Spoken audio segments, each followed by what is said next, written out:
আমার আইডেন্টিটি নিয়ে প্রশ্ন করা হয়েছে, এটা গুরুতর অপরাধ করেছেন উনি। আমার আদর্শ সিলেকশনের ব্যাপারে উনি কথা বলেছেন, এটা বাড়তি অপরাধ করেছেন। 2 নম্বর, উনি বলেছেন কোন মুক্তিযোদ্ধা কিংবা শহীদ মুক্তিযোদ্ধা পরিবারের কেউ জামাত ইসলামী করতে পারে না। তাহলে উনাকে জিজ্ঞেস করে করা লাগবে? যার মগজ যেরকম তার কনক্লুশন হবে সেটা। মাননীয় স্পিকার, আপনাকে ধন্যবাদ। আমি শ্রদ্ধা রেখেই বলতে চাই, মাননীয় সংসদ সদস্য বয়সে আমার বড়, তিনি মুক্তিযুদ্ধে তার অবদান সবকিছুই বলেছেন, কিন্তু নিজের অবদান বলতে গিয়ে আরেকজনের অবদানের উপরে হাতুড়ি পিটানোর অধিকার কাউকে দেওয়া হয়।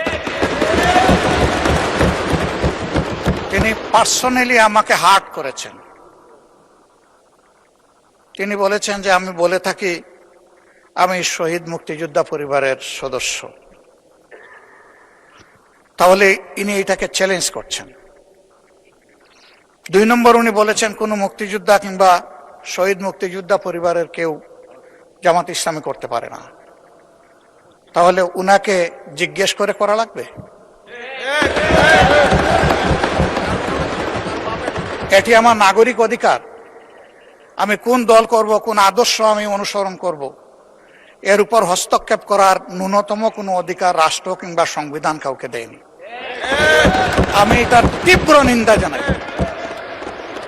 আমার আইডেন্টিটি নিয়ে প্রশ্ন করা হয়েছে, এটা গুরুতর অপরাধ করেছেন উনি। আমার আদর্শ সিলেকশনের ব্যাপারে উনি কথা বলেছেন, এটা বাড়তি অপরাধ করেছেন। আমি অনুরোধ করব মাননীয় স্পিকার, তার এই অসংসদীয় অংশটা এখান থেকে যেন এক্সপাঞ্জ করা হয়। শেষে গিয়ে উনি, আমরা কুলা মনে এই সংসদকে ফাংশনিং করার জন্য বর্তমান জ্বালানি অব্যবস্থাপনা সংকট যেটাই বলি, সেইটার ক্ষেত্রে আমরা এগিয়ে এসেছিলাম, কুলা মনে কথা বলেছি, নোটিশ নিয়ে আলোচনা হয়েছে এবং পরের দিনে সে মাননীয় প্রধানমন্ত্রী একটা প্রস্তাব দিয়েছে, আমরা সাথে সাথে এটা গ্রহণ করেছি।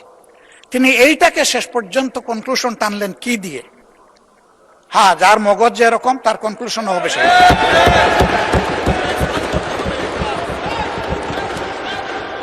তার মতো একজন প্রবীণ ব্যক্তির কাছ থেকে, রাজনীতিবিদদের কাছ থেকে আমি এই ধরনের আচরণ আশা করিনি।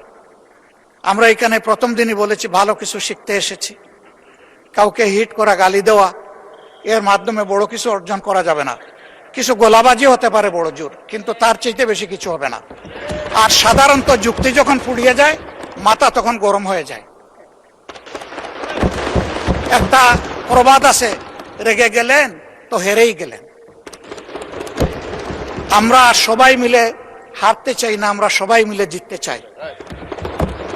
এই জন্য সবাই যেন মাথাটা একটু ঠান্ডা রেখে যুক্তির সাথে সত্য নির্ভর কথাগুলা বলি, তাতে অবশ্যই দেশবাসী উজ্জীবিত হবে, এই সংসদের প্রতি মানুষের আস্থা তৈরি হবে।